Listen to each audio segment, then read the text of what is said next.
Hello, everyone, and welcome to Blabbit. Thanks for joining us here on our weekly podcast where we talk to experts about all kinds of really interesting things and very applicable things to anyone who's in business. And really, aren't we all in the business of promoting ourselves?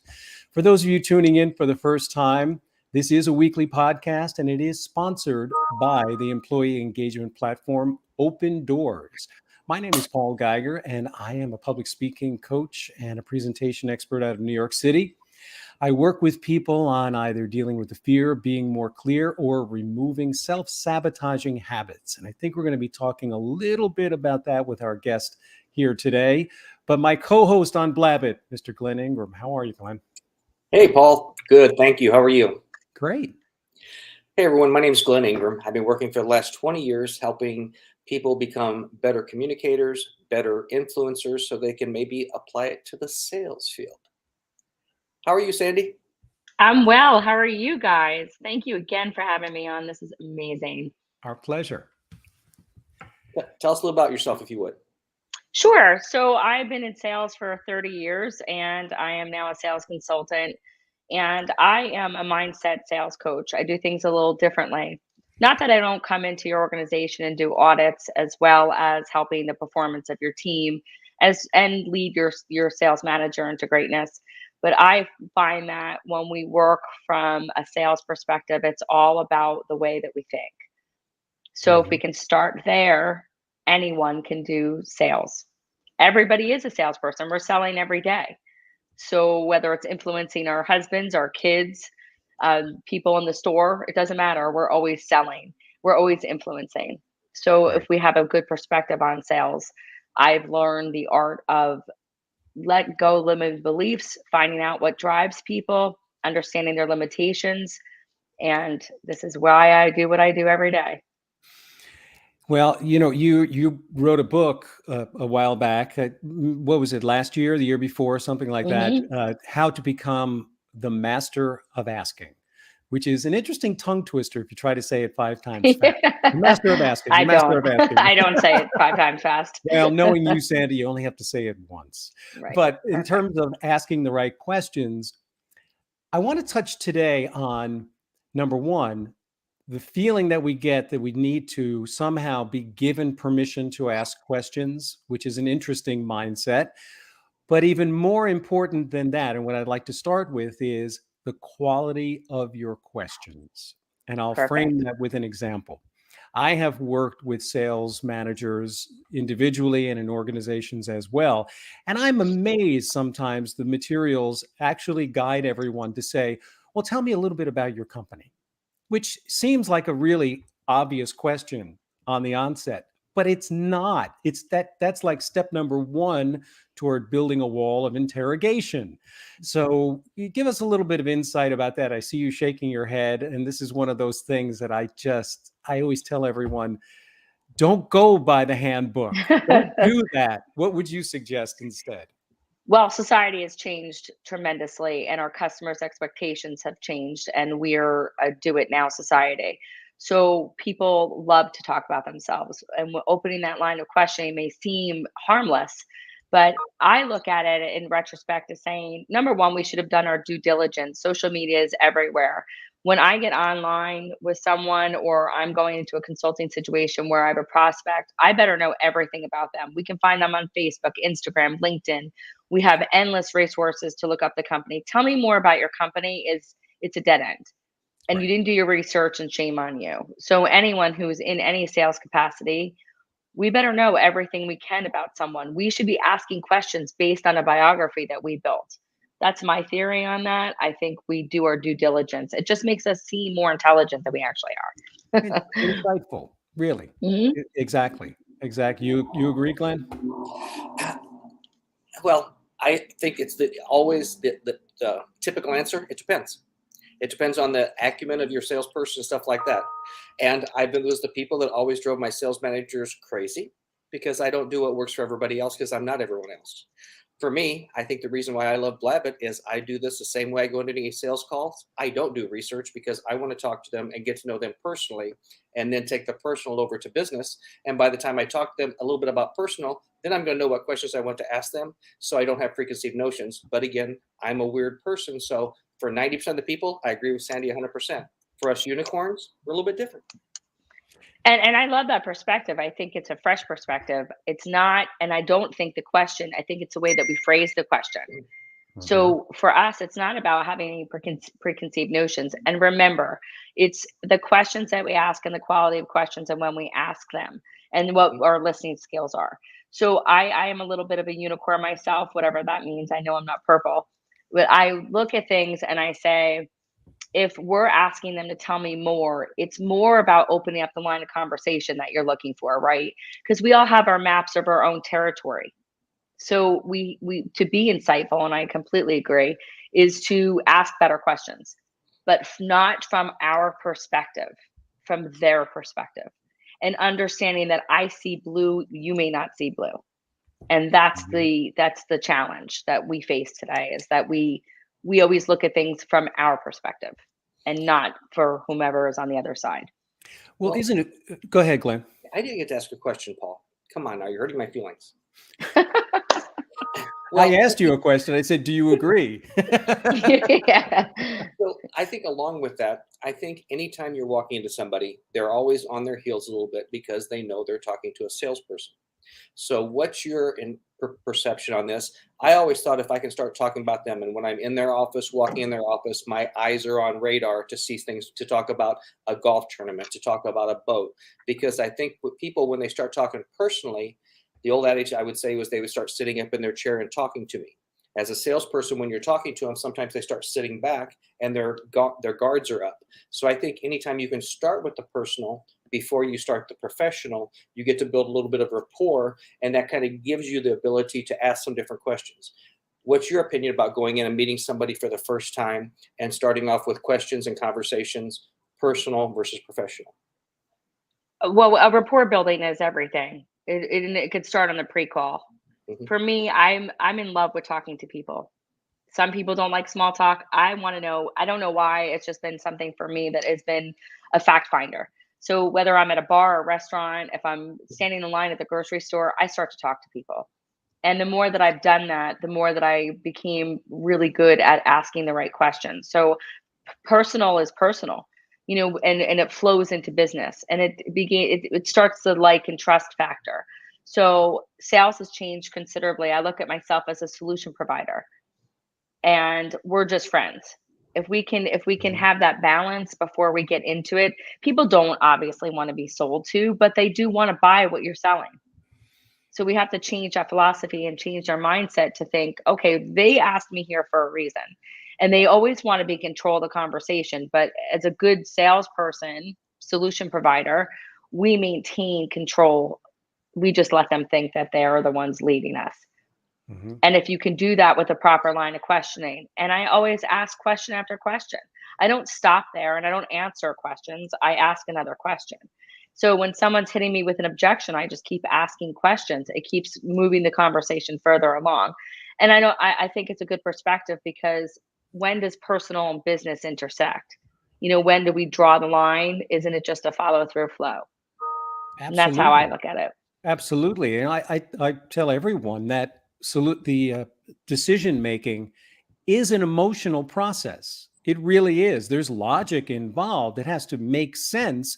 But even that phrase, making sense, is very subjective. And it really depends on what your emotion is, what your gut is telling you.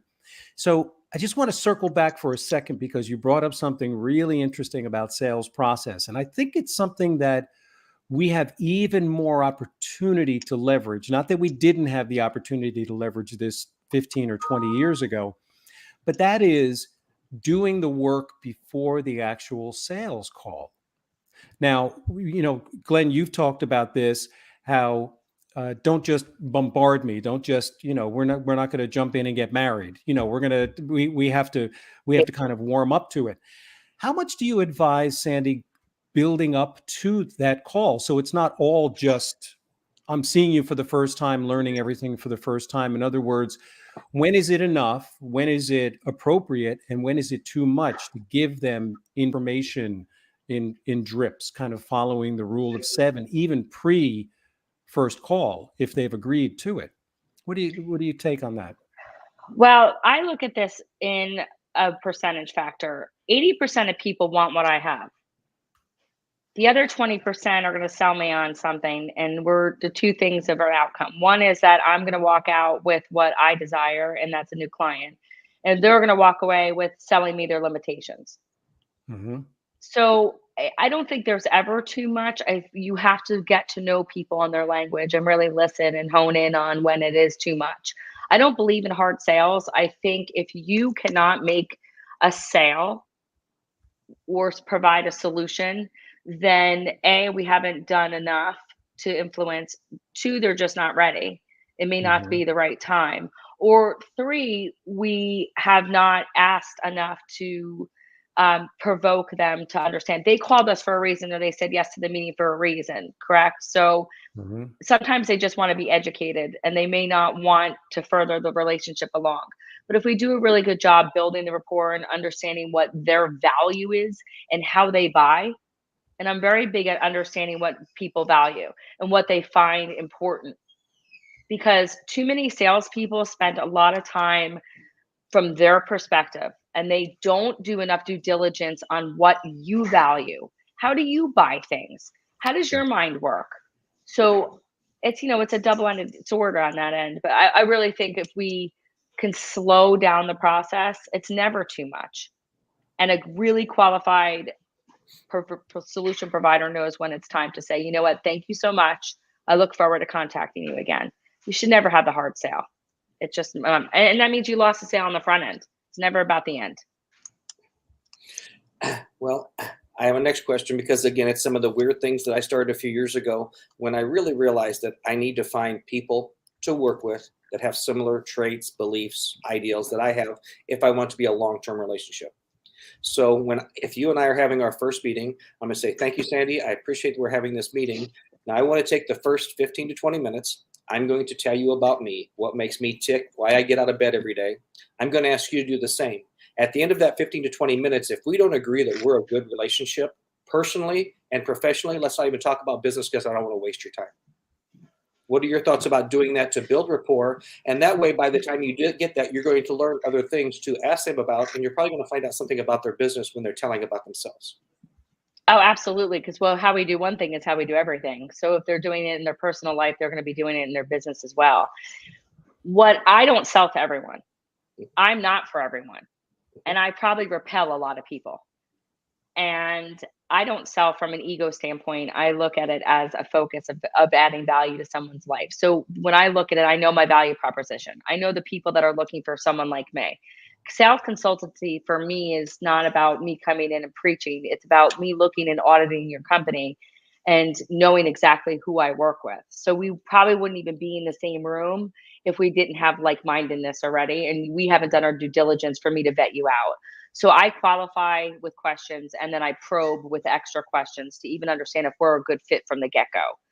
I'm not just going to speak to anybody. I don't have time to waste. You don't have time to waste. And for me, it doesn't, I won't shine in that light because now I'm trying to convince you to hire me and I don't want to convince you. It should just be a natural progression. And I think for the years that I've been doing this, I've matured enough to understand that I am not for everyone. Right. And you'll do better in that. I work in the space of people between $1 and $5 million who are looking to now hire salespeople, or you do have a sales team, or you have a sales manager and you just don't understand the KPIs. We don't know what our key performance looks like. We haven't put together a system and a process. I ask qualifying questions because if they have that performance, I want to know what your conversion is. How are you guys measuring? And I may not want to go in and start with a startup who they don't even know how to sell. Can I do it? Can I fix your brain, so to speak, and have you understand that your limiting beliefs are guiding you instead of opposite? I can. It's just not my strong suit. So I know who is my prospect and I know who isn't. I think if we start from knowing ourselves and who we can best serve, then we really don't need to qualify and clarify that early on. That's my take on it, and that's how I work, and it's just done better for me.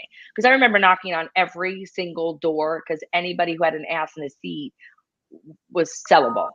Yeah. I came from Wall Street where pick up that phone and you call everyone, Hmm. and that's not how it works today. Well, let me ask you this. I was just thinking about when people do call up. Actually, I'm going to break away a little bit from the sales process of reaching out to your clients, or Glenn, yours or mine. But when you are engaged with an organization and you're working with them, and obviously the impetus is that they want to increase sales. I mean, just in a very generalized way. And one of the things that increases sales is to be better at handling objections. Hmm. So is there some best practices? I know it varies depending on what business vertical you're in, but can you give some best practices in terms of handling objections? And I know you touched on one a little bit there, and that's when you get a no to a question, you just ask another question. But is there any good language? I think I asked this question, Glenn, of every guest. What's some of the language? Because I'm such a language guy. You are. I love that. And language is everything, and it's a way that we speak and how we guide them. I mean, everybody wants to believe that they are very good at what they do because that's how we're high on the ego drive. So when we can understand them from a linear level, I look at people. I have to be honest with you. For me, I've been training for a very long time. Some of my best salespeople have never sold. When I just left my last consulting job, I was fortunate enough to work with an IT gentleman. He had a lot of family drama growing up, and there were limiting beliefs. He was blocked. He couldn't move forward. So the woman who sat next to us was like, "Are you in therapy session or are you doing sales training?" So once we uncover what would stop us from getting objections or how we handle objections, that's first and foremost. And then we're able to qualify and isolate the objection through how we deliver our content. So by me asking questions, I know what the top 10 objections I get in any industry should know what their top 10 are in theirs. And we can construct it so that we can put that off before we even get to the end. I always Mhm. believe this is a football game. We're playing offense, defense. If we can isolate those objections through our pitch, so to speak, in the beginning and during our conversation, then we're going to not get that at the end. How many times do you hear, and Glenn, you'll be able to know what I'm talking about with this one. I can't make that decision. My wife's not here right now. Right. So we know that the first objection, second objection, they're just their own limiting beliefs. They're scared of making the decision, whatever it is. We don't really get that fine tuned with what people are thinking. We listen to their language, we understand them. But I say before I even call, is there anyone else that needs to be involved in this decision for us to move forward? Right. So we can isolate and we can handle those head on if we know what they are. So it's not about we're playing offense here. If we need to do that on the defense, then we're already too late. Now we're just combating, we're fighting, and it becomes a pull push. Mhm. Before, we were just having a conversation. And now we've said, is there anyone else? Is this a good time? And I find that most salespeople, professionals, do not set an agenda, right? So I look at people entering, let's just take, I did consulting for a restoration company. When we walk through the door, Mrs. Smith, thank you for having us in your home. I just wanted to make sure that you and I are in understanding that I'm going to be in your home for about 2 hours. And they've already addressed this on our dispatch, on our customer service, and on our pre-call. And I believe that all of our messaging and our languaging throughout our organization needs to be fluid and we need to be succinct. So everyone is saying the same thing. And it's just one piece that flows into another. And that's the same if you construct it as a salesperson. It's our phone call, could be a cold call or you calling me. I'm going to say the same thing and lead to the next step. Our emails, all my messaging is the same. So the objections don't really fall into my lap as much as I would normally. And back in the day when I was still really green and I was trying to figure out, how to get more sales and push people a little bit differently, I fell short. And then I was pulling and pushing and then you were exhausted by the end. And now I'm convincing. So I really have learned to head that off throughout my conversation and my questions, because I know that a true discussion is going to head off a lot of the objections that they normally hear. Yeah.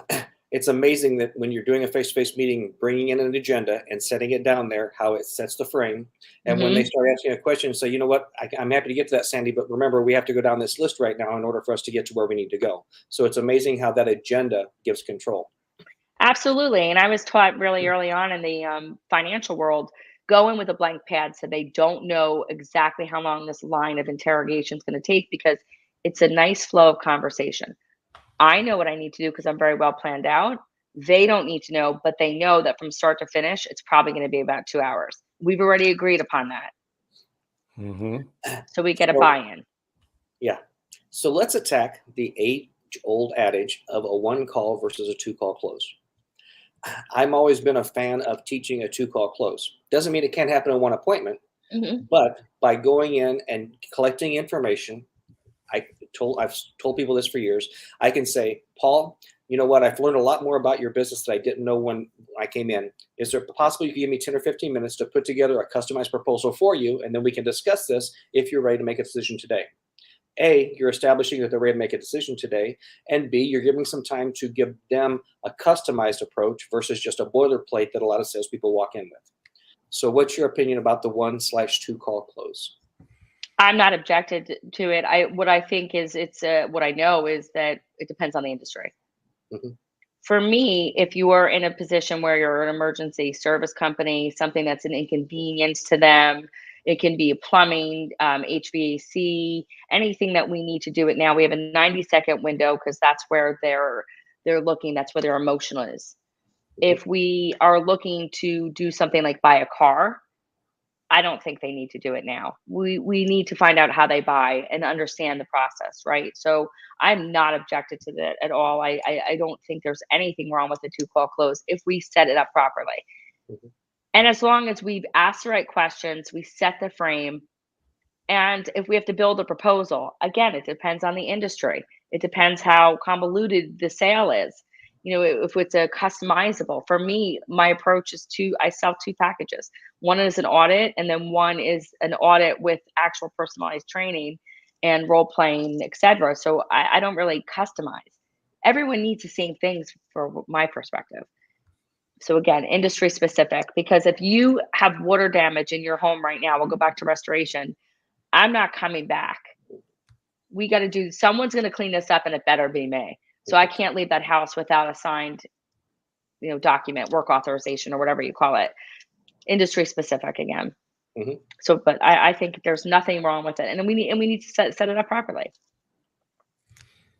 Hmm.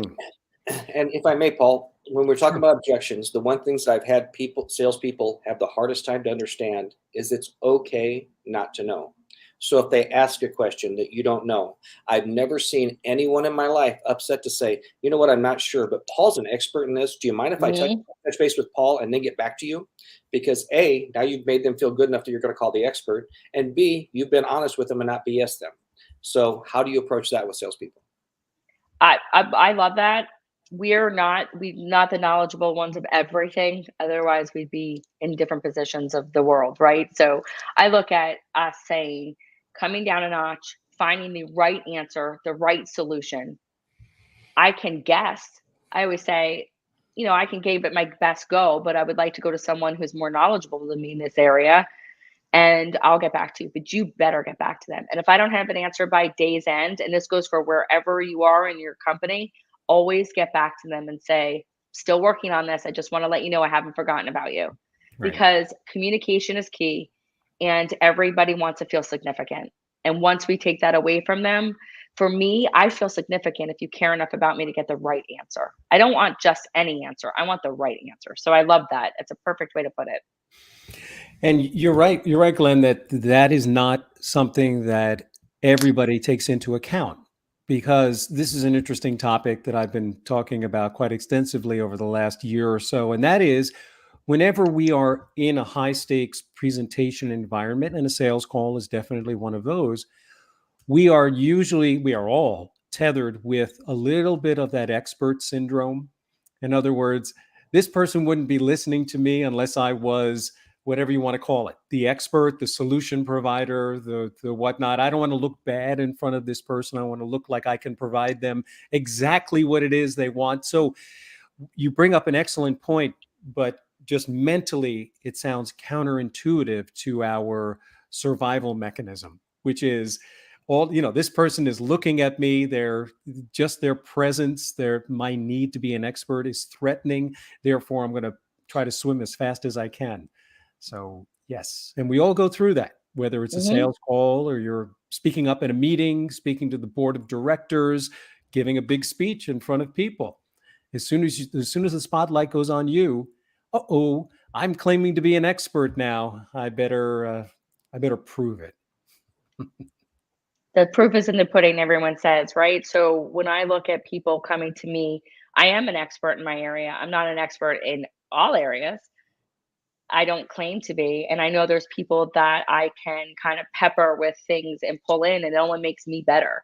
So we're only as good as a team that is around us. And I have amazing, amazing people that I know that I can reach out. I have outreach all over. I can say, hey, can you just give me a little insight on this? Because maybe they know an industry better than I do. So how can I handle that? I would like to find out from people that are around me. And I think in today's society, everyone, they're good with us going out and saying, I want to get you the right solution. I want to make sure that the answer that I give you is one that has been formulated by someone else. I can project, but they don't want that. They want someone that it's a concrete, we can back that up with some kind of data. And it depends what kind of learner they are, right? So we have the 4 different styles of learning, and that's how I look at why I say before, let's find out how people buy. What was the last thing you bought, Mrs. Smith?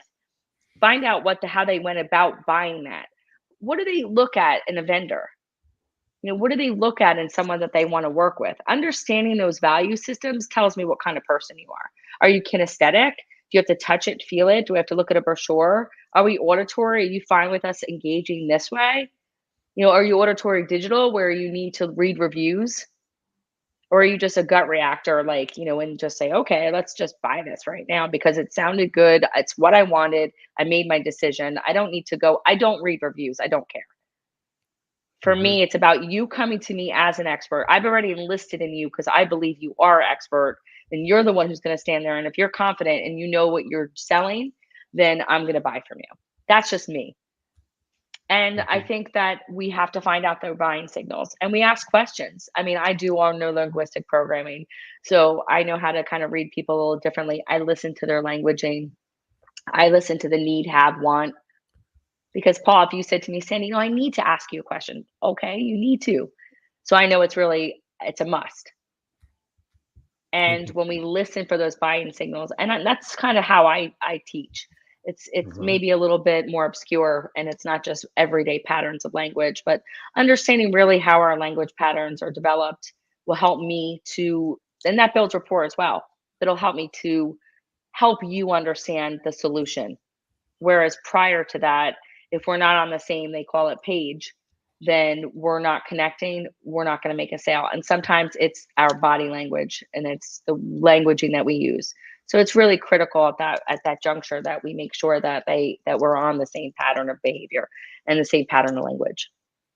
Well, let's take that same concept and turn it around to the salesperson and their preconceived notions and their buying patterns. And the old adage is they sell with their own wallet. So if they typically are frugal, they have a hard time proposing something that's a higher dollar value. If they typically take longer to make a decision, they're not going to press for, can you decide today? So how do you work with salespeople to get around their preconceived notions so that they can be more successful? Well, that's why I go into therapy mode. I need to find out how you think, how you purchase. What was the last thing you bought? What was the biggest check you ever wrote? So when I'm hiring sales superstars or I'm training and role playing, I'm listening for their language as well. I can tell right away if someone has some kind of limiting beliefs. And it's not just about confidence, right? We all try to exude confidence in every area of our life, and especially when you're in front of someone. I listen to their languaging as to if they wrote a $500 check and then they're selling a $10,000 product. Sometimes that's not going to go hand in hand. So you're right. We take our limitations and we expose them in the sales process. And we actually are like, holy crap, I can't believe I'm asking for this amount of money. So Mhm. I isolate all of that before we even put anybody on the road. And if your team is doing it, it's not that hard to undo. We just need to get past those barriers, and those are the limitations that keep us who we are. So I'm going to tell you a little secret. I create a second point, like a 2.0 second version of someone. So the thing, let's say that you've been selling for 10 years, and the whole old, can't teach an old dog new tricks. Yes, we can. We're wired in one way, but we can rewire in a new way. So I want to find out what drives you, what's your why? Why are you working this hard? What do your numbers look like? I make them keep track of every sales call they have. We find out what their average ticket is. We understand why they're missing these opportunities. To me, missed opportunities are way more important than what we're selling. Because sometimes we just get lucky, right? Somebody Mhm. needs something, they're like, oh, let's just buy it. I mean, great. Let's congratulate that big win. Yay, yay. But let's look at why they missed it. Could it be the time of day we don't sell well? Do we not have a certain personality type that we don't sell well? I do tools, assessments, I do all of those things. But truly, I create a new version of themselves. And that 2.0 gives us why are we working? What are we doing? What do we want our life to look like? And then we can leave those old past beliefs behind. So I agree with you, and we've all been there, young kids going out working for the first time, and you're in front of someone, and you've got the jitters because they just drove up in a Mercedes, and you barely, you're wearing the same outfit for the third day in a row. But then we sell from scarcity, and we don't sell from abundance. So that 2.0 version of yourself is going to be abundant, and we already have it as if. So how long does it take to affect that sort of a change? And I realize, as Glenn had said earlier in the episode, it depends. But one of the famous phrases that I use, and Glenn has heard it quite a few times in the last couple of months, is with my work, the work that I do, and I am looking to change people. They want a solution, just like Hmm. everyone else. I say you'll see noticeable change in 6 weeks and lasting change in 6 months. Meaning that if you stay the course, literally, you will begin to own some of these patterns. Does Hmm. it, do you normally engage for that much time? Does it take longer than that to actually turn around a sales team, a sales manager, an individual, an organization? I mean, what kind of, obviously you get to use the analytics and the numbers to basically spell out success, but is there a sweet spot for that you've found over the years? Quite honestly, I work with you on a 6 month to a year basis because I do believe we need to implement and then we need to train to be better, and it never stops. And the role playing. In order for us to create these new habits, the change, it doesn't matter. I have salespeople that change within a matter of a week or two because I've hit on some of the old belief systems that no longer apply and we don't need them anymore. And it's almost like a light bulb goes off. But I really get in depth with them.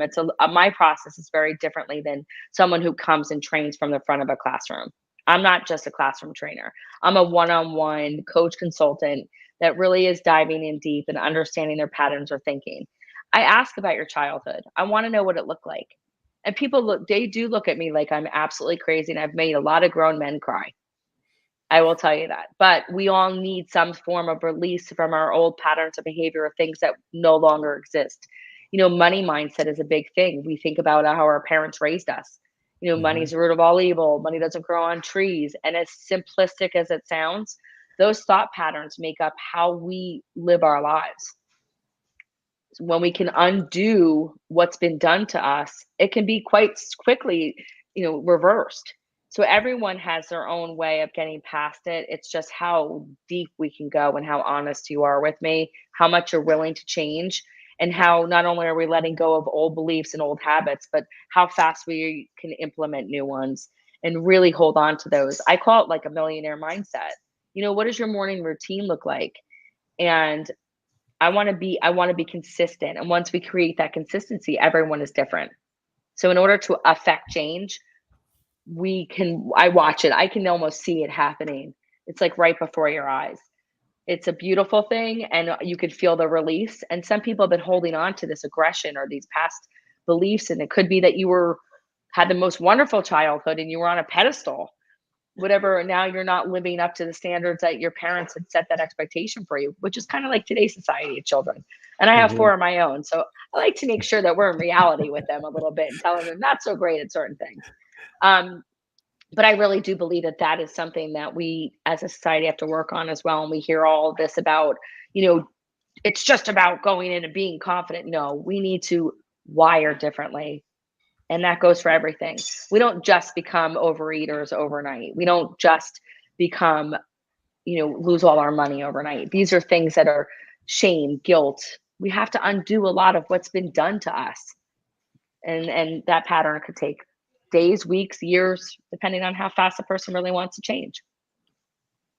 Hmm. Well, let's talk a little bit about the different learning patterns, if you were, Mhm. because when I was first in charge of training for a sales team and stuff like this, it was kind of interesting, I thought, because I was the person that I could hear it and then I could go help someone else do it. And then I was helping out a young man that I'd known his family for years, and he was a good kid, but wasn't the best salesperson. And he said, "Can I see you do it?" And I said to him, "I just explained to you how to do it." He goes, "But I know, Glenn," he goes, "I'm a visual learner. If I can watch you do it, then it's going to resonate more with me." So that was when I first started to learn that every time I was going to train something, I wanted to do it this way, and this way to make sure I could get through to all the people that were there, not just a certain percentage of them. Absolutely. And anyone, and Paul, you know this because you teach people how to speak better in public, right? I mean, that's the Mhm. precursor is we need to have deliverables. If I stood on stage and I spoke just for the entire hour and I didn't have anything that was of the different learning styles, I'm going to lose 3/4 of my audience. Right. So if you're in a sales presentation and we have different ways, which I do, it's called sensory acuity. And I find out by at construction how your brain constructs. I can look at your eye patterns and understand how you think. It's where you go for memory recall. It's on a different level. I know I'm kind of getting a little esoteric, but it really is. It's how our brain thinks. It's how we construct the reasoning. And when you get really good at this, I can find out how you buy without me asking you how you buy. And then I know how to sell to you differently. It may not be the only way. I may not just talk to you because you're auditory. I may also bring out my brochure, but I know that's not the main focal point. So when we present, we need to present with all 4 of those buying patterns or those acuities taken into consideration. So, we used to do the disc assessments where we learned where people were high drive, we were the black, we were the introverts, we were whatever it is, we're the everything, the Myers-Briggs. There's so many different sales out there, disc assessments. And I do believe they're still necessary to hire salespeople. It's just one little piece of the Mhm. puzzle that we do. I mean, I hire salespeople in a weird fashion. Superstars, they don't back down and they really know who they are and they know how they learn. But our prospects are different and we have to treat them all differently. And we have to understand their learning styles. And once we can construct that, we can form our presentation. And that's why you're training your staff to be so good at listening and understanding and feeling. Those days of just spewing information about your product or service, they've been long gone forever. This isn't the newspaper Mhm. anymore. We're selling to your value system and to how you want to be sold to. Once we can get that, we are providing a solution and it just walks us down the path in the process. And every person is different. So when I say train, train, train, be prepared, be prepared, be prepared, when you sit in front of that consumer, you better understand exactly what you need to walk through. And it's not about being scripted. It's about knowing the process from A to Z so that if they get interrupted, that we can pick up at any time or we can change and adapt and Mhm. elicit some kind of emotion because we all buy an emotion. Uh, Tell me, this is another topic that that keeps recurring here on Blabbit, and that is in the sales process. Is there wisdom? I'm being hypothetical here because I actually believe that there is wisdom to introducing third-party validation into the conversation. Does it give the decision maker the room to be able to give the decision? In other words, not using the language of this really sounds like something that you need, but changing the wording around and saying, well, people who have this sort of problem often ask me to do this. In other words, giving them that third party validation. Do you experience any of that in terms of language, in terms of delivery? Sure. And again, it's about eliciting some kind of emotion. So I look at it as if they're an auditory digital, they're the review lookers. They do their due diligence before you walk in the house. They're the ones who are getting 5 estimates. They want party validation. So if I come into your world and we're sitting and then I find that you're thinking and you're an auditory digital, I listen for your language, I read your icon, when I ask you certain questions, understand how you construct your thoughts. We know that you're auditory digital. I will bring that up.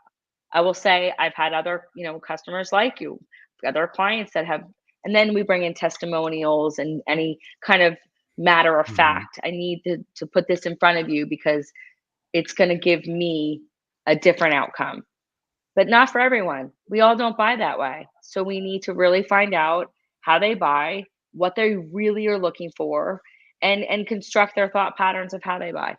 And once we do that, then we can sell on that. It's really not that difficult. I think people, one size fits all is gone, and going through your whole pitch doesn't work. So we need to ask the questions that are eliciting the emotion.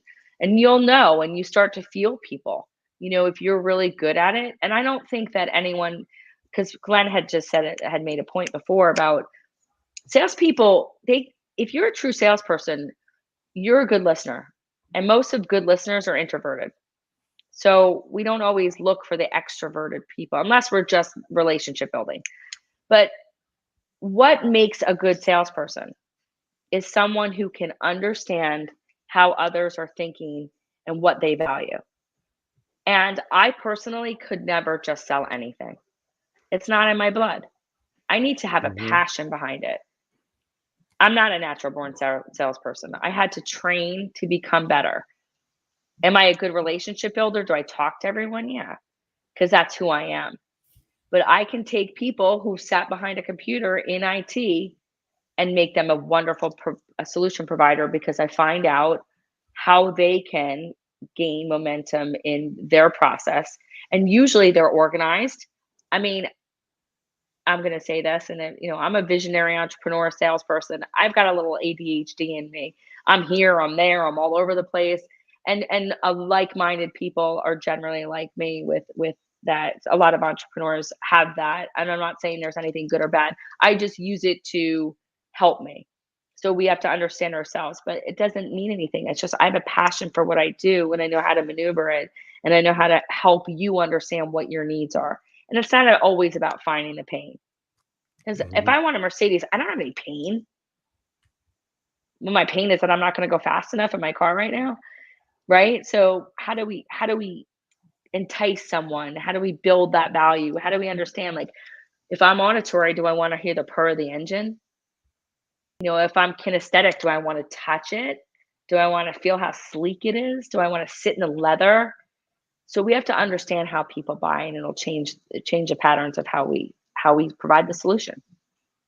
If So that it's makes finding a sense. different salute or a different way to present the old feel felt found. Yep, it is, and that feel felt bound kind of, it's just like anything else today. We've had to completely pivot. We have to understand our avatar. I mean, sales, um, car salesmen, they really truly have one of the greatest opportunities in front of them. Everyone needs a car.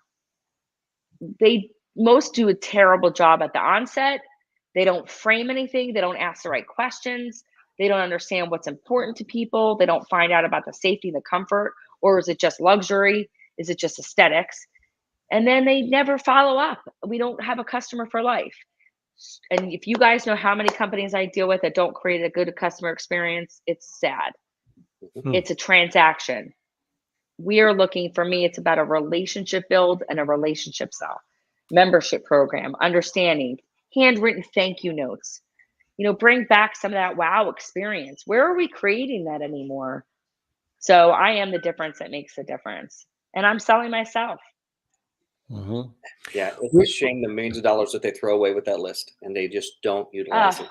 how many companies have a list of 30,000 people on their database because we went to their house one time, whether we sold them or we didn't sell them, and we don't do anything with it? How about this for an example? We moved to California in a rush 8 years ago, sight unseen, leased a house. You know that real estate agent leased a house and never followed up once? to say, How is that even are you looking to possible? buy? Are you looking to move somewhere else? They wasted that time. Glenn, I want to know who you're buying from, what affiliate programs I can hook you up with. Who do you know that I need to connect you with? What else do you need in your house? If I'm an electrician and I'm coming there to do service in your home, you bet your ass I'm going to do a full inspection of your entire property because there's an opportunity there. And then I'm going to flip it to my comfort advisor or whomever does the sales for my organization. And we're going to make an appointment before I even leave that house.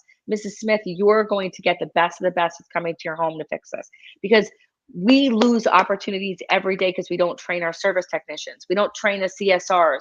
We don't train the dispatch. We are not following through on every damn level as consumers. I mean, selling to consumers. It's unnerving. And then Well, people say, well, why aren't we selling more? well, then how about this? Because my pet peeve is I hate the word that I'm training salespeople or I'm wanting you to be a sales professional. I don't want that. I want you to learn how to be a service provider and provide solutions. Because if you Right. provide solutions, you'll be working with them for years. If you sell them something, you may be working with them once. Right. That's transactional, right? Then we want a relationship with them. And I want to know who else you need in your world, because then I'm going to create affiliate programs all around it. I've been doing it for years. I want it, Mhm. and it helps me make extra money, but it also puts you in a place where I'm recommending quality people into your world that you may have taken weeks, days to find. You may not even know you have the issue in your home. I mean, I don't know who listens to this, whether it's different industries, and there is industry specific in this, but if you're doing something that's helping someone else, we have opportunity to keep helping and providing. Like if you come to, I'll give you an instance. My ex-husband and I, we did we had our funeral homes, and he still runs them. But we were concierge approach. How can I make this easier for you? Mom passed away, and that's unfortunate. We're here for you in that regard. But now you need a real estate agent. Maybe she has a home. We need someone to come and clean out that house. We need somebody who has a financial acumen that can help you put together, draw from the trust or put together whatever it is. We know people, so that concierge approach really works well with people, because then I can introduce you to a whole nother world, and it takes the stress off of you, right? That was my approach. Like, how can we make this easier? We ordered your flowers for you. We booked your repast. So as a solution provider, how could I keep furthering my relationship with you by enhancing value? Mhm. And that's where we fall short, because everybody goes, oh, I made that sale. There's 10 grand for me. And then they're out. And we're only as good as our last sale. So we need to keep looking at different opportunities, how they're going to affect us, and how we can take that and help others. It's just simple.